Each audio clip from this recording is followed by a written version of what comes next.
গত কয়েক বছর ধরে নিয়োগ দুর্নীতি নিয়ে মামলা চলছে।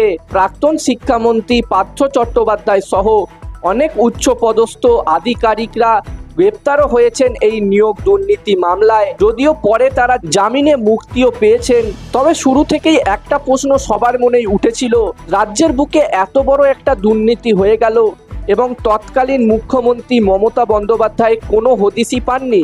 এটা কি হতে পারে? এবং পরবর্তীতে অভিষেক বন্দ্যোপাধ্যায়েরও এই নিয়োগ দুর্নীতিতে যোগ নিয়ে চর্চাও শুরু হয়। আন্দাজ করা হয়েছিল সুজয় কৃষ্ণ ভদ্রের মুখে যে সাহেবের নাম সর্বদা শোনা যেত, সেই সাহেব অন্য কেউ নয়, স্বয়ং অভিষেক বন্দ্যোপাধ্যায়। যদিও সরাসরি তার নাম কেউ করেনি, এবার রাজ্যে পালাবদলের পর অবশেষে প্রকাশ্যে মুখ খুললেন নিয়োগ দুর্নীতি মামলায় জামিনে মুক্ত তাপস মণ্ডল।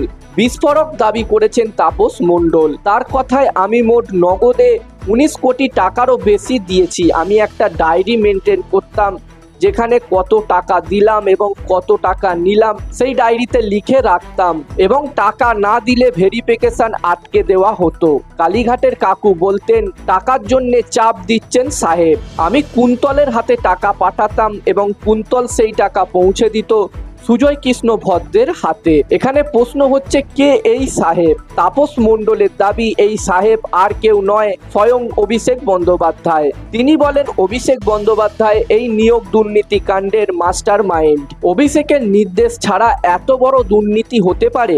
এছাড়াও তাপস মণ্ডল আরও বলেন, মমতা বন্দ্যোপাধ্যায়ও সবটা জানতেন। এত বড় দুর্নীতি হচ্ছে আর মমতা বন্দ্যোপাধ্যায় জানবে না, এটা কখনোই হতে পারে না। অভিষেক বন্দ্যোপাধ্যায়ের গ্রেপ্তারির দাবি করেছেন তাপস মণ্ডল।